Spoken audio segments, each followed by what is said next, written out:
Boas noites a todos. Creio que tenho uma tarefa bastante simplificada, porque quer o Hernani Dias, que agradeço, é o nosso anfitrião aqui esta noite em Bragança, quer o Jorge Fidalgo, como Presidente da Digital, já fizeram abordagens bastante importantes, quer do ponto de vista nacional, quer do ponto de vista daquele que é um ano eleitoral autárquico que merece o envolvimento das estruturas internas do PSD, seja a nível nacional, seja aqui ao nível do distrito. E, portanto, fico com a tarefa facilitada, como dizia, porque me revejo em praticamente tudo o que disseram. Julgo que, por isso, me posso libertar um bocadinho para dizer duas coisas um bocadinho diferentes. Uma que tem que ver com o tipo de governo que temos e outra para falar do tipo de oposição que somos. Eu recordo-me, aqui há um ano e meio, mais ou menos, quando se preparava o pós-eleições de 2015, haver um conjunto de personalidades que faz a discussão política na comunicação social, bem como de alguns dirigentes partidários, referirem, a propósito da geringonça que já se estava a formar, esta ideia muito importante de que finalmente o país se preparava para ver regressar a política. Não sei se têm ideia disso, se ainda se lembram disso. Apareciam, portanto, entre comentadores, politólogos, analistas e, às vezes, até os próprios agentes políticos, dizendo: agora, finalmente, vamos ter o regresso da política.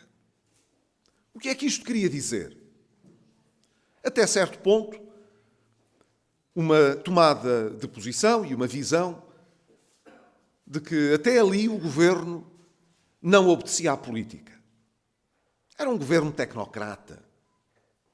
O país estava demasiado preso aos problemas do déficit, da dívida, do crescimento, do ajustamento económico, tudo matérias a que os políticos têm, como sabemos, aversão natural.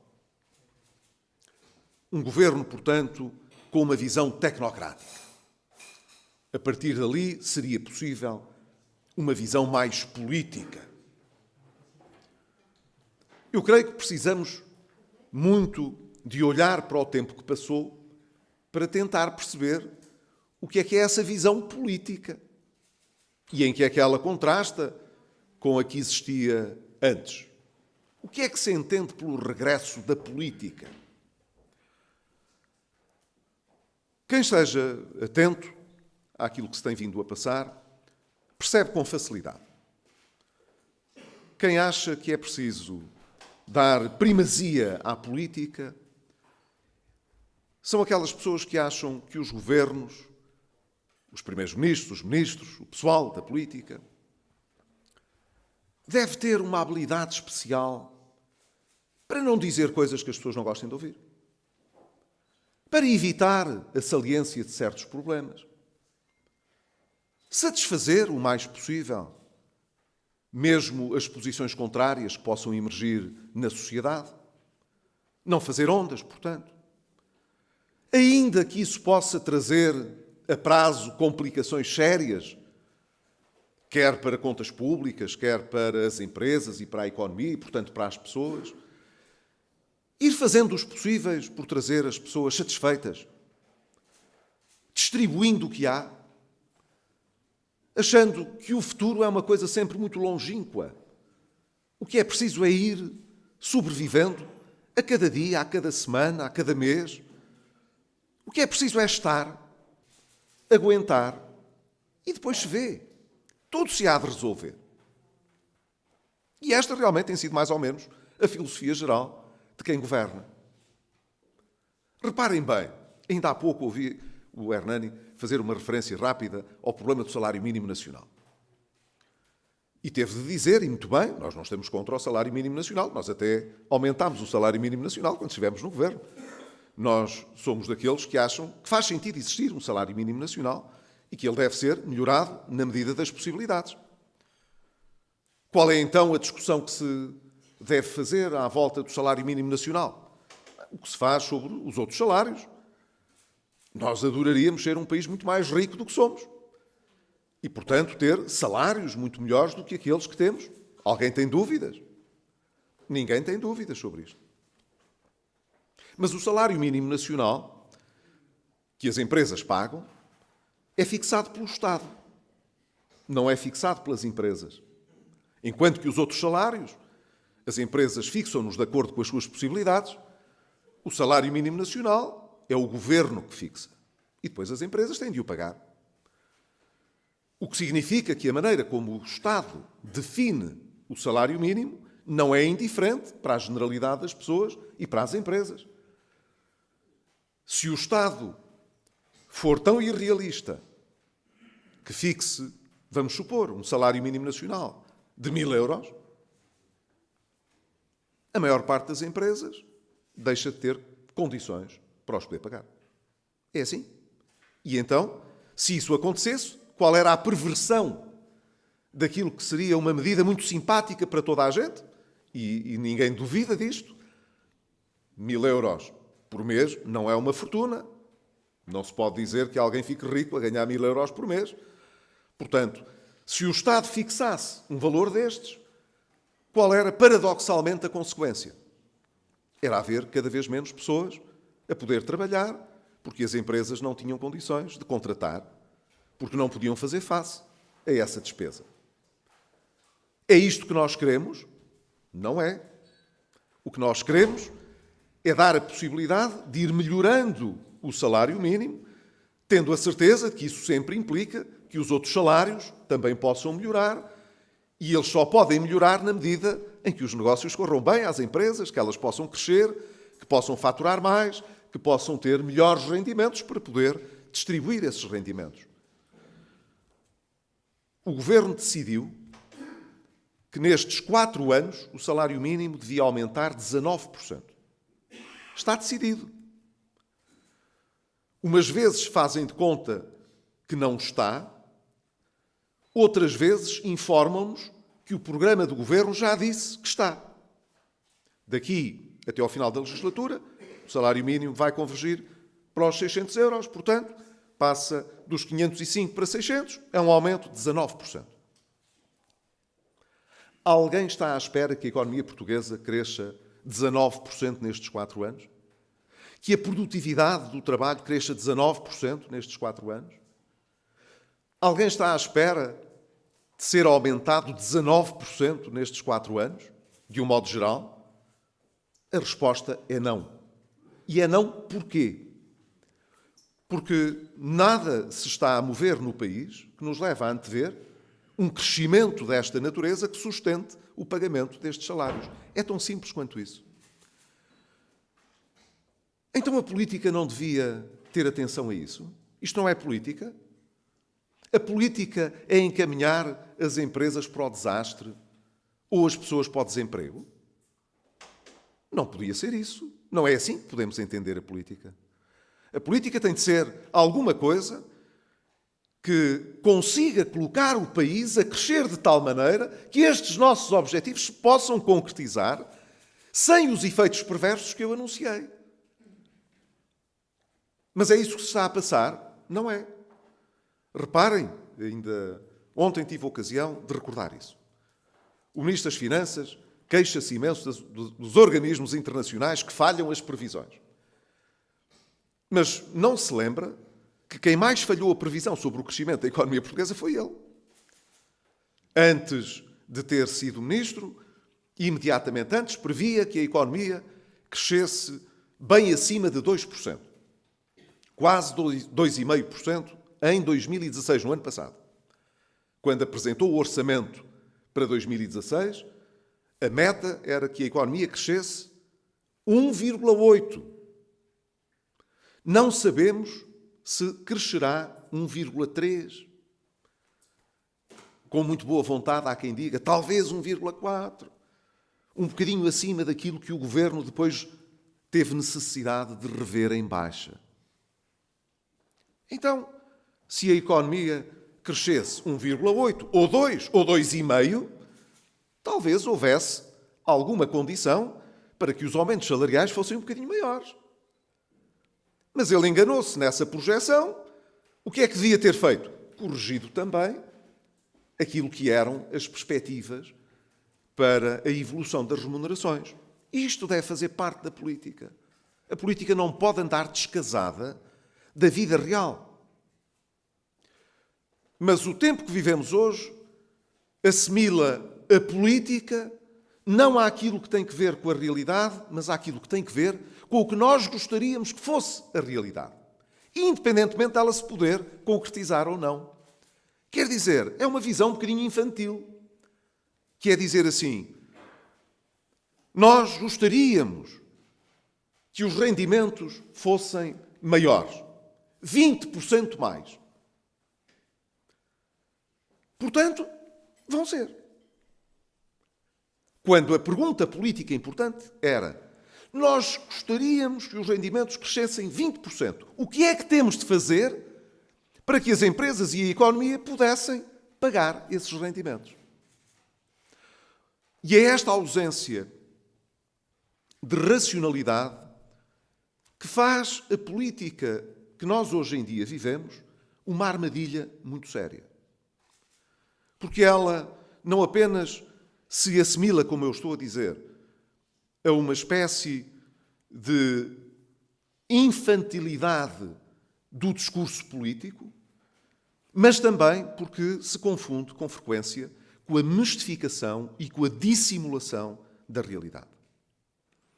Reparem em tudo o que se passou com este processo da Caixa Geral de Depósitos. Eu agora não vou à questão de saber se o Ministro faltou à verdade ou não faltou à verdade. Vamos deixar toda essa conversa de lado agora. Este Governo resolveu iniciar o seu mandato dizendo que havia um enorme buraco na Caixa Geral de Depósitos, que era uma coisa que não existia. Fez isto para justificar uma recapitalização pesada para o Banco Público. Foi buscar um conjunto de administradores, de futuros administradores, que classificou como de grandes profissionais que iam finalmente olhar para a Caixa e fazer aquilo que nós não tínhamos feito no passado. E pôr lá dinheiro. Limpar os balanços. Pôr a Caixa a suportar o crescimento da economia. 100% pública. Era assim que a coisa era vendida. Nós tínhamos ocultado o que havia de mau na Caixa. Eles sim, eles iam mostrar tudo o que havia para mostrar e pôr a Caixa a funcionar bem. Mas conseguiram fazer tudo mal desde o início. E a pior coisa que decidiram foi que podiam tratar a Caixa como aquilo que não é. Como se fosse um banco privado. E então, uma vez que a Caixa não é um banco privado, é um banco público, resolveram fazer uma lei para isentar a Caixa Geral de Depósitos e a sua administração das regras que se impõem à esfera pública e aos gestores públicos. Que o Presidente da República tenha promulgado aquilo. Que no dia seguinte alguém se tivesse lembrado que, apesar disso, aquela iniciativa não dispensava os administradores da prestação de contas, nomeadamente da apresentação das declarações de rendimento ao Tribunal Constitucional. Nada disto fez lembrar àquelas pessoas que estão no Governo que o pecado original é achar que se pode fazer uma lei para dizer que a Caixa funciona como uma exceção dentro da esfera pública. Está errado. Porque é que a Caixa Geral de Depósitos é uma exceção e deve ser assimilado a um banco privado, quando não é? Porque a equipa maravilha que foi convidada pôs essa condição e o Governo achou que, por pôr essa condição, ela tinha de ser satisfeita. Suponham aqui entre nós, que estavam na posição de constituir um governo, que eram primeiros-ministros, iam constituir um governo. Estavam convencidos que tinham um nome extraordinário para Ministro da Educação, ou para Ministro da Saúde, ou para Ministra da Economia, e convidavam uma pessoa. E essa pessoa vos dizia uma coisa deste género. Olha, muito gosto, muito obrigado, sinto muito honrado pelo convite que me fez. Eu tenho aqui uns pequenos problemas. Sou uma pessoa que não gosta de publicidade, não gosto muito de dizer o que ganho, nem o que tenho, não estou para aturar a comunicação social, gosto de um certo recato e não estou para prestar muitas contas ao Parlamento. Se o senhor achar que pode fazer uma lei que me isente destas obrigações, eu aceito. Eu estranho que quem faz o convite não perceba logo que se enganou na pessoa que está a convidar. Porque se alguém que convidamos para ministro põe condições destas, o que nós temos a fazer é pedir muita desculpa. Olha, eu peço muita desculpa, mas equivoquei-me, pensei que estava a convidar outra pessoa e, portanto, se o senhor não tem noção de que não pode pôr essas condições, a culpa foi minha, que não me apercebi sequer que isso lhe podia passar pela ideia. Se lhe passa até pela ideia, olha, ainda bem que me pôs a questão agora, que seria uma coisa muito aborrecida no dia seguinte, depois de tomar posse, olha, ainda bem que podemos desfazer já este equívoco. Não, o Governo achou isto natural. Isto é perfeitamente natural. Vamos tratar de fazer uma lei para resolver o problema. E para o Governo, até nem ter muitas chatices com isso, foi mesmo o escritório de advogados da pessoa que foi convidada que redigiu a lei e tudo. Tudo resolvido. O Governo acha que isto é muito natural e que isto se pode fazer. Ora, isto não se pode fazer. Como não se pode fazer, combinar com uma pessoa que é vice-presidente de um outro banco, preparar a recapitalização do banco público, sem ter a certeza até se ela, no fim, ia ser ou não ia ser presidente do banco. Porque foi assim que isto se passou. E o Governo achou que tudo isto era normal e natural. Há declarações abundantes, não é do Ministro Centeno, é do Primeiro-Ministro, a dizer com certeza. A mim pareceu-me muito bem. Deve parecer bem a toda a gente.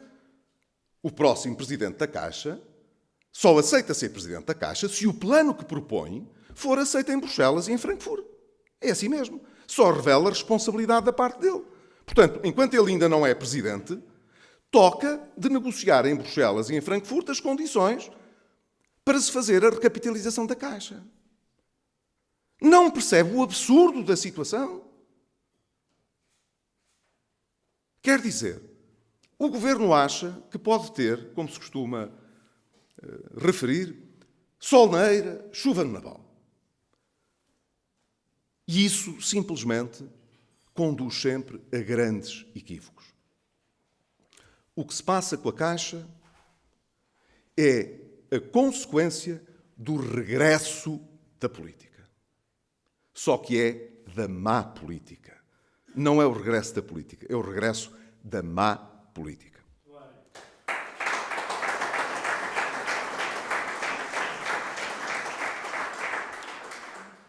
Nós já percebemos que o Governo tem, portanto, da noção da política esta maneira de fazer as coisas, em que tem uma maioria no Parlamento com o Bloco de Esquerda e com o Partido Comunista Português para aprovar todas as medidas que são demagógicas, populares, simpáticas, e depois acha que a oposição tem de ser responsável, patriótica, para aprovar tudo o mais que se destina ou a compensar as consequências negativas do populismo e da demagogia, ou a criar algumas condições de realismo político para o futuro. Ora bem, é aqui que entra o tipo de oposição que nós temos de ser. Nós temos de ser uma oposição séria e responsável. Mas não podemos ser parvos. Vamos cá ver. Vamos rebobinar isto aqui um bocadinho. Quando esta conversa começou, depois, como o Hernani recordou muito bem, de termos ganhado as eleições, nós perguntámos ao Partido Socialista se queria vir connosco para o Governo. E o Partido Socialista disse que não queria. Depois disso, ainda tivemos 2 reuniões para ver se conseguíamos negociar apoio do Partido Socialista no Parlamento para viabilizar o governo. O Partido Socialista não quis. Reparem bem, a quem ganhou as eleições, o PS negou tudo. Não havia consensos, não havia disponibilidade, nem responsabilidade, nem patriotismo para nada. Uma vez que agora estão no governo, exigem à oposição aquilo que, como oposição, nunca estiveram disponíveis para dar ao governo. Pergunta-se: respeita-se a democracia se nós, em nome da nossa responsabilidade, estivermos disponíveis para esta ópera bufa? Porque isto é uma ópera bufa, já se percebeu. O Ministro da Saúde já disse: as PPPs da saúde são para fazer para o futuro. Está a contar connosco? É que o Bloco de Esquerda e o Partido Comunista já disseram que não. O Ministro Vieira da Silva veio dizer na sexta-feira: não estamos disponíveis para reverter a caducidade da contratação coletiva. Está a contar connosco? Porque o Bloco de Esquerda e o Partido Comunista querem a reversão da caducidade da contratação coletiva, das convenções coletivas. O Primeiro-Ministro, ainda aqui há tempos no Parlamento, atirava contra o PSD. Qualquer dia ainda estaríamos a votar o fim da NATO, a saída de Portugal da NATO ou da União Europeia. Mas não é isso que quer o Partido Comunista e o Bloco de Esquerda? Então vamos cá ver. Naquilo que o Governo considera que é essencial, importante, estratégico para o futuro, conta connosco e não com a maioria que o apoia no Parlamento? Então só conta com a maioria no Parlamento para subir o salário mínimo, para empurrar com a barriga e para dizer que vai tudo bem? Para acabar com a exigência na educação, para pintar a manta com a CGTP? Então é para isso que quer a maioria no Parlamento? Não é para governar? Não é para as outras coisas? O PSD tem, portanto, de ser uma oposição responsável, com certeza, patriótica, com certeza, da mesma maneira como quando estivemos no governo. Mas não é connosco que o PS pode governar. Porquê? Porque não quis. O PS não quis governar connosco. Não quer governar connosco. E todos os dias exalta e elogia os partidos de que depende no Parlamento, apesar de saber que não pode contar com eles para nada daquilo que considera importante e relevante para o futuro. Isto é uma hipocrisia completa. É uma ópera bufa no país.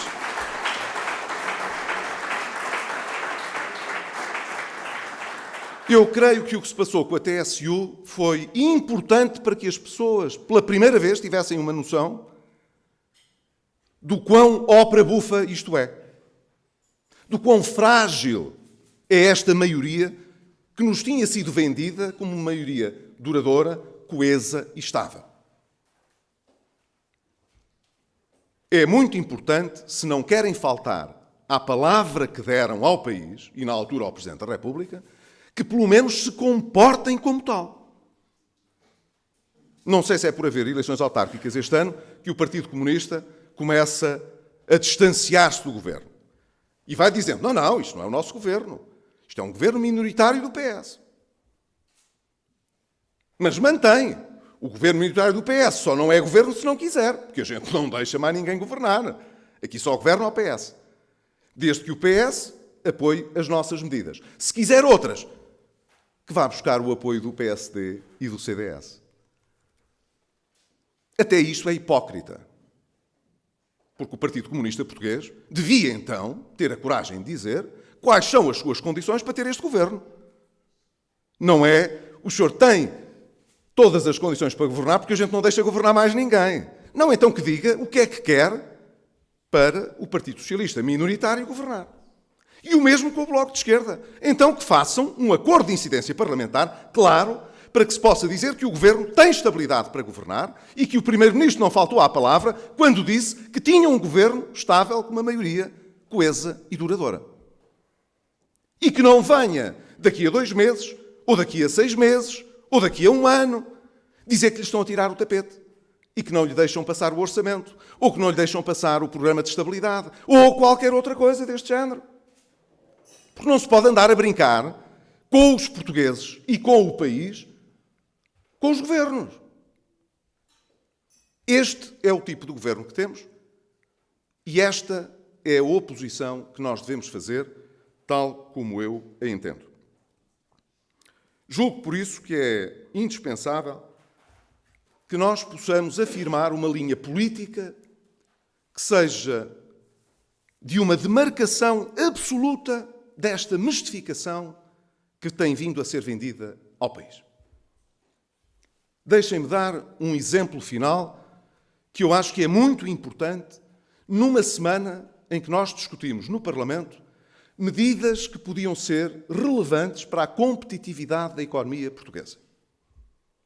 Nós apresentámos uma iniciativa no Parlamento para poder retomar a reforma do IRC, que é essencial.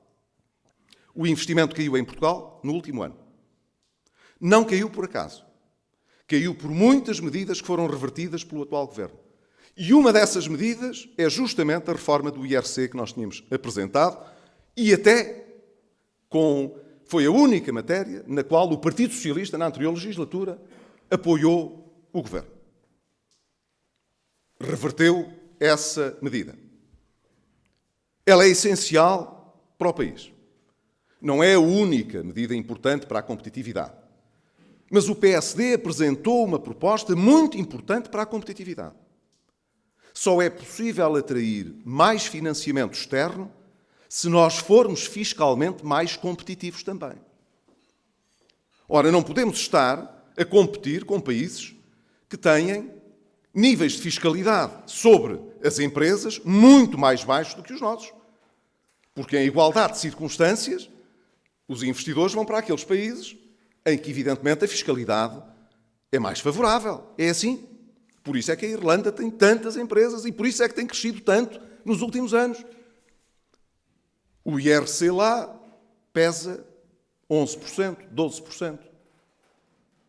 Cá ainda pesa 22%. É muito, é o dobro. Se nós queremos atrair investimento, temos de mexer na taxa do IRC, mas mais do que na taxa do IRC, na maneira como possibilitamos as empresas fazerem o reporte dos seus prejuízos e por aí fora.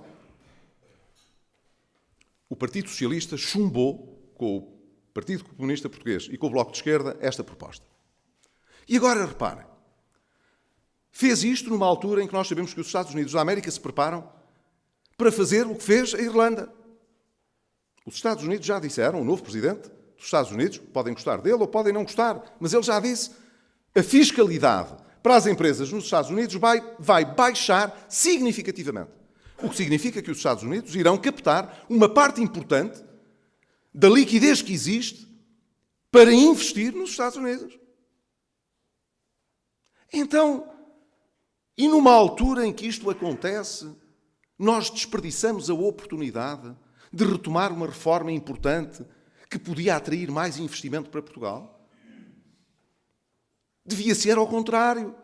O novo governo devia ter ainda uma fasquia mais ambiciosa do que aquela que nós tínhamos, porque hoje vai precisar de uma fasquia ainda mais ambiciosa, se queremos atrair investimento estrangeiro. E queremos ou não queremos? Perguntem ao Presidente da Câmara de Bragança se não gostava de ter cá outro investimento como o da Forécia, por exemplo. Perguntem a qualquer dos Presidentes de Câmara que aqui está se não gostariam de ter empresas multinacionais a investir nos seus concelhos. Se isso não era importante para fixar as pessoas cá, para que elas pudessem ter rendimentos, para que pudessem cá deixar os seus filhos também. Isso é essencial. Não é com os capitais que nós temos em Bragança, ou em Vila Real, ou em Viseu, que isso se consegue. É com a atração dos capitais externos. Se não conseguirmos ir buscar lá fora os capitais que existam para investir aqui, daqui a pouco não vai haver nada para distribuir. Portanto, se isso para nós é fundamental, então devíamos estar a discutir a proposta que o PSD apresentou. Sim, porque há pessoas que acham, às vezes nem sabem que o PSD apresenta estas propostas. Ela foi apresentada, foi rejeitada, como todas as outras propostas que já apresentámos até hoje, foram chumbadas liminarmente. A discussão até é tão caricata que é o PSD que apresenta, chumba. Ninguém está sequer a discutir. o mérito das propostas e dos projetos. É este o regresso da política que nós queremos? Então, o que é que vai defender a competitividade da economia para o futuro?